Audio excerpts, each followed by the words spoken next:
एक ऐसी फिल्म जो इंसानियत, हैवानियत और मासूमियत का ऐसा मिला-जुला रूप आपके सामने पेश करेगी जो आपको समाज के असली चेहरे से रूबरू कराएगा। इस मूवी का नाम है जोकर। मूवी की शुरुआत में हमें आर्थर फ्लेक को दिखाया जाता है जो एक जोकर का मेकअप कर रहा होता है। पीछे टीवी पर न्यूज़ चल रही होती है जिसमें बताते हैं कि गौतम शहर के हालात बेकाबू हो चुके हैं।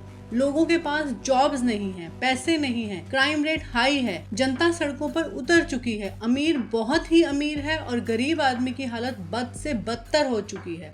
फिर हम देखते हैं आर्थर फ्लेक जोकर के गेटअप में हाथ में बोर्ड लिए एक म्यूजिक कंपनी की एडवर्टीजमेंट कर रहा होता है। तभी कुछ शरारती लड़के उसका बोर्ड लेकर भाग जाते हैं। वो अपना बोर्ड वापस लेने के लिए उनका पीछा करता है। वो लड़के उसका बोर्ड तोड़ देते हैं और उसके साथ मारपीट करते हैं। अगले दिन आर्थर एक सोशल साइकाइट्रिस्ट से मिलने जाता है जहां वो जोर जोर से हंस रहा होता है। दरअसल आर्थर को न्यूरोलॉजिकल डिसऑर्डर है जिस वजह से वो जब भी टेंस्ड या डिप्रेस्ड होता है तो जोर जोर से हंसना शुरू कर देता है। ये उसके साथ बचपन में किसी अनहोनी घटना की वजह से हुआ होता है। साइकाइट्रिस्ट उसका जर्नल देखती है जिसमें उसने लिखा होता है I just hope my death makes more sense than my life, जिसका मतलब है कि मैं उम्मीद करता हूँ कि मेरी मौत मेरे जीवन से बेहतर हो पाए। आर्थर अपनी साइकाइट्रिस्ट से अपनी मेडिसिन की डोज बढ़ाने की रिक्वेस्ट करता है जिस पर वो कहती है कि तुम पहले से ही 7 अलग तरह की दवाई ले रहे हो। मेडिसिन की डोज बढ़ाने का ना तो कोई फायदा है और ना ही कोई जरूरत। आर्थर निराश होकर अपने घर जाने के लिए बस लेता है। बस में एक बच्चा अपनी माँ के साथ सफर कर रहा होता है। आर्थर उसके साथ खेलने लगता है, वो उसे हंसाता है। तभी उसकी माँ आर्थर पर गुस्सा होती है। वो कहती है कि उसके बच्चे को परेशान मत करो। इस बात से डिप्रेस होकर आर्थर जोर जोर से हंसना शुरू कर देता है। लोग उसकी हंसी का कुछ गलत मतलब ना निकालें इसलिए आर्थर उन्हें एक कार्ड दिखाता है जिस पर लिखा होता है उसे हंसने की एक बीमारी है। जब भी वो डिप्रेस्ड होता है उसकी हंसी खुद ब खुद छूटने लगती है। आर्थर अपने घर आ जाता है जहां वो अपनी माँ पेनी फ्लेक के साथ रहता है। पेनी फ्लेक अपनी जवानी में इस शहर के मेयर थॉमस वेन जो कि बहुत अमीर आदमी हैं उनके लिए काम करती थी। वो आर्थर से पूछती है कि लेटर बॉक्स में थॉमस वेन का कोई लेटर तो नहीं आया, जिस पर आर्थर मना कर देता है। पेनी फ्लेक को लगता है कि जब मिस्टर वेन को उनके बुरे हालात के बारे में पता लगेगा तो वो उनकी हेल्प जरूर करेंगे। तभी टीवी पर आर्थर का फेवरेट शो स्टार्ट होता है जिसका होस्ट है मुरे फ्रैंकलिन। आर्थर मुरे का बहुत बड़ा फैन होता है, वो उसका कोई भी शो मिस नहीं करता। हमें दिखाया जाता है कि आर्थर मुरे के शो में है और मुरे उसे स्टेज पर इनवाइट करता है जिससे आर्थर बहुत ज्यादा खुश होता है। पर तभी आर्थर को दोबारा अपने घर पर टीवी पर मुरे का शो देखते हुए दिखाया जाता है जिससे पता चलता है कि आर्थर की अपनी एक और ख्वाबों की दुनिया है। अगले दिन जब आर्थर अपने शो के लिए तैयार हो रहा होता है तो उसका दोस्त रेंडल उसे पूछता है कि मैंने सुना है कि तुम्हारी पिटाई हुई है, जिस पे आर्थर कहता है कि वो बस कुछ शरारती बच्चे थे। रेंडल आर्थर को अपने साथ एक गन रखने की सलाह देता है। आर्थर उसकी बात सुनकर घबरा जाता है और गन रखने से मना कर देता है। तब रेंडल उसे समझाता है कि ये गन तो बस सेफ्टी के लिए है। आर्थर उसकी बात मान जाता है और गन रख लेता है। तभी इनका एक और दोस्त जो एक बौना है जिसका नाम गैरी है वो आर्थर को बताता है कि बॉस ने उसे याद किया है। आर्थर अपने बॉस से मिलने जाता है और अपनी पेमेंट के लिए पूछता है। तब उसका बॉस उस पर तरस खाने की बजाय उसे डांटता है। उसका बॉस कहता है कि तुमने तो मेरा साइन बोर्ड ही घुमा दिया। आर्थर उसे बताता है कि उस पर अटैक हुआ था पर उसका बॉस उसकी एक नहीं सुनता। वो कहता है अगर तुम्हें तुम्हारे काम के पैसे चाहिए तो मुझे मेरा साइन बोर्ड ला कर दो, वरना तुम्हें तुम्हारे काम के पैसे नहीं मिलेंगे। इन बातों से आर्थर बहुत ज्यादा हर्ट हो जाता है।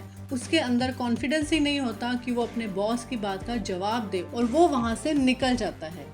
पैसों की कमी से परेशान आर्थर जब शाम को अपने घर लौटता है तो लिफ्ट में उसकी मुलाकात एक लड़की से होती है जिसका नाम सोफी है और वो एक सिंगल मदर है। आर्थर उसकी तरफ आकर्षित हो जाता है और उसे पसंद करने लगता है। आर्थर जब अपने घर पहुंचता है तो उसकी माँ पूछती है कि थॉमस वेन का कोई लेटर तो नहीं आया। आर्थर कहता है कि थॉमस वेन एक बड़ा आदमी है, वो हमारी मदद क्यों करेगा, जिस पर पेनी फ्लेक कहती है कि वो एक अच्छा आदमी है, जब उसे हमारे हालात के बारे में पता लगेगा तो वो हमारी मदद जरूर करेगा। आर्थर अपनी माँ से कहता है कि वो पैसों की चिंता ना करे, जल्दी ही उनके पास बहुत पैसे होंगे। अगले दिन आर्थर सोफी का पीछा करता है क्योंकि वो उसकी तरफ अट्रैक्ट हो गया होता है। उसी रात सोफी उससे मिलने आती है और उससे पूछती है आज तुम मेरा पीछा कर रहे थे। आर्थर यहाँ झूठ नहीं बोलता और उसे उसे कहता है कि हाँ मैं कर रहा था, तुम मुझे अच्छी लगती हो। सोफी ये सुनकर उस पर गुस्सा नहीं होती बल्कि उससे इम्प्रेस हो जाती है और दोनों में बातचीत शुरू हो जाती है। अगले दिन आर्थर बच्चों के हॉस्पिटल में परफॉर्म कर रहा होता है। वो उन्हें एंटरटेन करता है, उन्हें हंसाता है, उनके सामने डांस करता है। तभी अचानक उसकी पॉकेट से वो गन गिर जाती है, जिसे बच्चे और हॉस्पिटल का स्टाफ देख लेता है और वो सभी घबरा जाते हैं। आर्थर का बॉस उसे बहुत डांटता है और उसे नौकरी से निकाल देता है। आर्थर कहता है कि ये तो बस एक नकली गन है और मेरे एक एक्ट का प्रॉप है, पर उसका बॉस कहता है कि रैंडल ने उसे सब कुछ बता दिया है कि तुमने पिछले हफ्ते ही ये गन खरीदी थी। ये सब सुनकर आर्थर दोबारा से हर्ट हो जाता है। उसे लगता है कि रैंडल ने उसे धोखा दिया है। दुखी और फ्रस्ट्रेटेड आर्थर जोकर के कॉस्ट्यूम में ही ट्रेन से अपने घर की तरफ निकल पड़ता है। उसी ट्रेन में वो देखता है कि 3 लड़के एक लड़की को परेशान कर रहे हैं, उसे तंग कर रहे हैं। ये देखकर आर्थर को बहुत गुस्सा आता है। अपने जीवन की परेशानियों में डूबा हुआ आर्थर जोर जोर से हंसने लगता है, जिससे उन लड़कों को बहुत गुस्सा आता है। वो लड़की वहाँ से निकल जाती है और वो तीनों लड़के आर्थर के पास आ जाते हैं। वो कहते हैं कि हमने कोई जोक नहीं सुनाया। वो उसकी कोई बात नहीं सुनते और उसको बुरी तरह मारते हैं और यहाँ आर्थर का सब्र टूट जाता है। वो अपनी गन निकालता है और तीनों को मार देता है और वहाँ से भागकर एक पब्लिक टॉयलेट में आ जाता है। वहाँ वो मिरर के सामने अपने आप को देखकर डांस करने लगता है। कोई नॉर्मल इंसान इस सिचुएशन में ऐसा नहीं करेगा, लेकिन वक्त ने आर्थर को इस कदर मजबूर कर दिया है कि उसके पास इसके अलावा और कोई ऑप्शन नहीं बची थी। वहाँ से आर्थर सोफी के घर जाता है, जिसे वो बहुत पसंद करता है और वो उसके बहुत क्लोज आ जाता है और उसे किस करता है। अगली सुबह टीवी पर गौतम शहर के मेयर थॉमस वेन का इंटरव्यू आता है। वो बताते हैं कि जिन लोगों का कल रात ट्रेन में मर्डर हुआ है वो वेन एंटरप्राइजेस के ही एम्प्लॉयज थे। वेन बताते हैं कि वो सभी अच्छे इंसान थे, कामयाब इंसान थे और जोकर के भेष में किसी ने उन्हें कत्ल कर दिया। शहर में अमीर और गरीब लोगों के बीच एक फासला बन चुका है, इसलिए लोग जोकर की सपोर्ट करने लगे हैं। लोग सोचते हैं कि जोकर ने जो भी किया ठीक किया। अगले सीन में दिखाते हैं कि आर्थर अपनी साइकाइट्रिस्ट के सामने बैठा होता है, जो उसे बताती है कि सरकार ने हमारी फंडिंग रोक दी है, ये हमारी आखिरी मुलाकात है। वो कहती है कि उन्हें तुम्हारी कोई कदर नहीं है, ना ही मेरी। आर्थर इस बात से टूट जाता है क्योंकि अब उसे उसकी दवाइयाँ नहीं मिल पाएंगी। यहाँ से आर्थर एक शो के लिए जाता है जहाँ उसे पहली बार स्टैंड अप कॉमेडी करनी होती है, जो उसका सपना भी था कि वो एक कॉमेडियन बने। वहाँ सोफी भी होती है। इतने सारे लोगों को देखकर वो बहुत नर्वस हो जाता है, वो हंसने लगता है और उसकी सारी परफॉर्मेंस खराब हो जाती है। वो दोनों वहाँ से बाहर आ जाते हैं। सोफी कहती है कि जोकर ने जो किया अच्छा किया, उन तीनों के साथ ऐसा ही होना चाहिए था। आर्थर देखता है कि लोग जोकर का मास्क लगाकर घूम रहे हैं। अखबार में भी जोकर की तारीफ हो रही होती है। आर्थर जब घर पहुंचता है तो देखता है कि उसकी माँ ने लेटर पोस्ट करने के लिए रखा है। वो लेटर थॉमस वेन के लिए होता है। वो अपनी माँ से छुपाकर उस लेटर को खोलकर पढ़ने लगता है। उसे पता लगता है कि उसकी माँ का और थॉमस वेन का एक टाइम पर अफेयर था और आर्थर उसी का ही बेटा है। पेनी फ्लेक उसे बताती है कि जब मैं थॉमस वेन के पास काम करती थी तो हम आपस में प्यार करते थे, पर अमीर और गरीब के इस फासले के कारण हमें अलग होना पड़ा। आर्थर अपनी माँ की बात को समझ जाता है और थॉमस वेन से मिलने के लिए उसके घर जाता है, जहाँ वो थॉमस वेन के बेटे ब्रूस वेन से मिलता है, जो आगे जाकर बैटमैन बनेगा। एक छोटे बच्चे को अपने सामने पाकर आर्थर का जोकर वाला रूप दोबारा जाग जाता है। वो उसके साथ खेलता है, उसे जादू दिखाता है। तभी उस घर का बटलर, जिसका नाम एल्फ्रेड है, वहाँ पर आ जाता है और वो ब्रूस को कहता है कि अजनबी से बात नहीं करते। आर्थर उसे बताता है कि मैं अजनबी नहीं हूँ, मैं पेनी फ्लैक का बेटा हूँ जो कभी इस घर में काम करती थी। एल्फ्रेड उसे बताता है कि पेनी फ्लैक, वो पागल औरत जो अपने दिमाग में कुछ सोच लेती थी और उसे सच मान लेती थी, इसी के चलते वो मान बैठी थी कि थॉमस वेन उससे प्यार करते हैं, जबकि ऐसा कुछ नहीं है। ये सब सुनकर आर्थर को गुस्सा आ जाता है और वो एल्फ्रेड का गला पकड़ लेता है, लेकिन अगले ही पल वो उसे छोड़कर वहाँ से भाग जाता है और अपने घर पहुँचता है। वो देखता है कि उसकी माँ को हार्ट अटैक आया है और उसे एम्बुलेंस से हॉस्पिटल लेकर जाया जा रहा है। अपनी माँ की ये हालत देखकर आर्थर बहुत दुखी है और जब वो हॉस्पिटल के बाहर बैठा होता है तो 2 पुलिस वाले उसके पास आते हैं और ट्रेन में हुए हादसे के बारे में पूछते हैं, जिस पर आर्थर उन्हें साफ मना कर देता है। वो कहता है कि उसे इस बारे में कुछ नहीं पता। आर्थर को पता चलता है कि उन पुलिस वालों ने यही सवाल उसकी माँ से भी किए थे, जिस वजह से उसे हार्ट अटैक आया था। इस बात से नाराज होकर आर्थर हॉस्पिटल के अंदर आ जाता है और अपनी माँ के पास आकर बैठ जाता है। वहाँ पर सोफी भी होती है जो उसकी माँ को देखने आई होती है। तभी सामने टीवी पर मुरे फ्रैंकलिन का शो शुरू हो जाता है, जिसमें मुरे आर्थर के शो का वो क्लिप दिखाता है जिसमें आर्थर अपने हंसने की वजह से परफॉर्म नहीं कर पाया था। मुरे आर्थर की बीमारी का मजाक बनाकर लोगों के सामने पेश कर रहा था, जिसे देखकर आर्थर को बहुत बुरा लगता है। अगले सीन में टीवी पर दिखाते हैं कि लोग जोकर का मास्क लगाकर शहर भर में घूम रहे हैं। जोकर उनके लिए अब एक इंस्पिरेशन बन चुका है। गरीब लोग अब अमीर लोगों के खिलाफ जंग का ऐलान कर चुके हैं। ये सब देखकर आर्थर बहुत खुश होता है।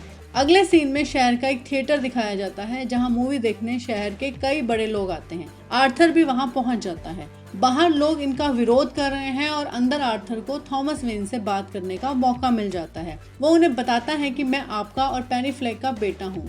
थॉमस वेन उसे कहते हैं कि तुम्हें झूठ बताया गया है, तुम्हें अडॉप्ट किया गया था। अगर और सच जानना चाहते हो तो उस असाइलम में जाओ जहां तुम्हारी माँ का इलाज चल रहा था। आर्थर उसकी बात पर विश्वास नहीं करता। वो कहता है कि मुझे आपका प्यार चाहिए। अब थॉमस वेन को गुस्सा आता है और वो आर्थर को पंच मारकर वहां से निकल जाते हैं। आर्थर बहुत दुखी होता है और खुद को फ्रिज में बंद कर लेता है। अगली सुबह उसे फोन आता है जिसमें उसे मुरे फ्रैंकलिन के शो में इनवाइट किया जाता है। जिस शो में मुरे ने आर्थर के क्लिप्स दिखाकर उसका मजाक बनाया था, वो शो बहुत हिट हो गया था। लोग आर्थर के बारे में और जानना चाहते थे। उसे उन पुलिस वालों का भी कॉल आता है जो उस ट्रेन वाले मर्डर्स की इंक्वायरी कर रहे हैं।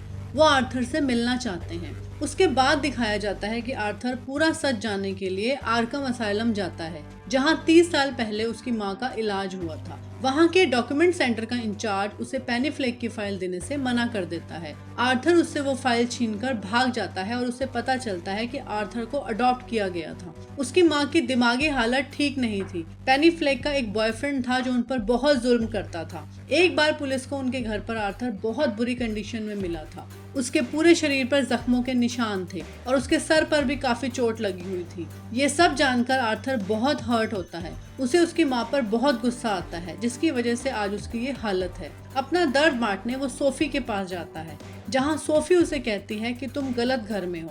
तुम्हारा नाम आर्थर है ना? तुम इसी फ्लोर के कॉर्नर के फ्लैट में रहते हो। यहाँ हमें पता चलता है कि सोफी कभी आर्थर की गर्लफ्रेंड थी ही नहीं। वो कभी उससे प्यार नहीं करती थी। ये सभी जोकर के दिमाग की इमेजिनेशंस थी, जिसे उसे लगने लगा था कि सोफी भी उसे पसंद करती है। सोफी उसे अपने घर से निकाल देती है। अब आर्थर की दिमागी हालत बहुत खराब हो जाती है और गुस्से में आर्थर हॉस्पिटल जाकर अपनी माँ को जान से मार देता है। अगले दिन आर्थर मुरे फ्रैंकलिन के शो में जाने के लिए जोकर के मेकअप में तैयार हो रहा होता है। तभी उसके दोनों साथी रैंडल और गैरी, जो कभी उसके साथ काम करते थे, उससे मिलने आते हैं और कहते हैं कि हमें अफसोस है तुम्हारी माँ की डेथ का। जिस पर आर्थर कहता है कि वो खुश है और पहले से बेटर फील कर रहा है। आर्थर अभी भी रैंडल से नाराज है क्योंकि उसने बॉस से झूठ बोला था कि आर्थर ने गन उससे खरीदी थी। आर्थर समझ जाता है कि वो यहाँ उसके जख्मों पर नमक डालने का काम करने आया है। आर्थर उसे भी मार देता है। वो गैरी को जाने देता है क्योंकि गैरी ने उससे हमेशा अच्छे से बात की थी। अब आर्थर पूरी तरह से जोकर के रूप में आ चुका है और ये इस मूवी का हाईलाइटेड सीन है, जहां दिखाते हैं जोकर डांस करता हुआ मुरे के शो में जा रहा है। आर्थर जब डांस कर रहा होता है तो दोनों पुलिस वाले वहां पहुंच जाते हैं। वो आर्थर से बात करना चाहते हैं, पर आर्थर उनसे भागकर एक ट्रेन में पहुंच जाता है, जहां वो देखता है कि लोग जोकर का मास्क लगाकर घूम रहे हैं। आर्थर उनकी भीड़ में खो जाता है। वो पुलिस वाले उस भीड़ में आर्थर को ढूंढते हैं और उनसे एक आदमी को गोली लग जाती है, जिस वजह से बाकी लोग भड़क जाते हैं और पुलिस वालों पर हमला कर देते हैं। आर्थर वहां से निकल जाता है और मुरे के शो में पहुंच जाता है। वो मुरे से रिक्वेस्ट करता है कि आप मुझे जोकर कहकर इंट्रोड्यूस करें। मुरे उससे पूछता है कि जोकर के गेटअप में आने का कारण क्या है, क्या तुम भी प्रोटेस्टर्स में से एक हो? वहाँ आर्थर ये कबूल करता है कि ट्रेन में हुए मर्डर उसी ने किए हैं। वो लोगों को बताता है कि इस दुनिया में हर इंसान मतलबी है, मुरे भी उन्हीं में से एक है। अपने शो की टीआरपी बढ़ाने के लिए मुरे ने मुझे यहाँ इनवाइट किया और जब मुरे इस बात से इनकार करता है और पुलिस को बुलाता है तो आर्थर उसे भी गोली मार देता है। पुलिस आर्थर को गिरफ्तार कर लेती है। जब पुलिस की कार में उसे ले जाया जाता है तो हम देखते हैं कि सड़कों पर बहुत से प्रोटेस्टर्स जोकर का लिबास पहने उसे सपोर्ट कर रहे होते हैं। वो लोग एक एम्बुलेंस से पुलिस की कार को टक्कर मारते हैं।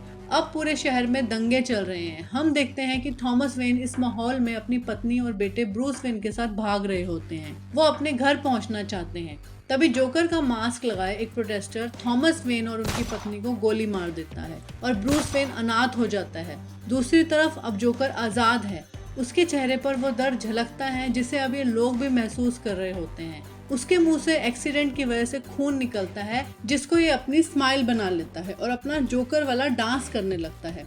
आर्थर जो अब इन लोगों का हीरो है इनके बीच खड़ा होता है और सभी प्रोटेस्टर्स उसे प्रेज कर रहे होते हैं। लास्ट में हम आर्थर को एक साइकाइट्रिस्ट के सामने जोर जोर से हंसता हुआ देखते हैं। साइकाइट्रिस्ट उससे पूछती है कि तुम हंस क्यों रहे हो, जिस पर आर्थर कहता है कि उसे एक जोक याद आ गया पर तुम नहीं समझ पाओगी। इसी के साथ हम आर्थर को बाहर जाता देखते हैं। उसके पैर खून से सने हैं जिससे हम ये कह सकते हैं कि उसने उस साइकाइट्रिस्ट को भी मार दिया और यहीं इस मूवी का एंड हो जाता है।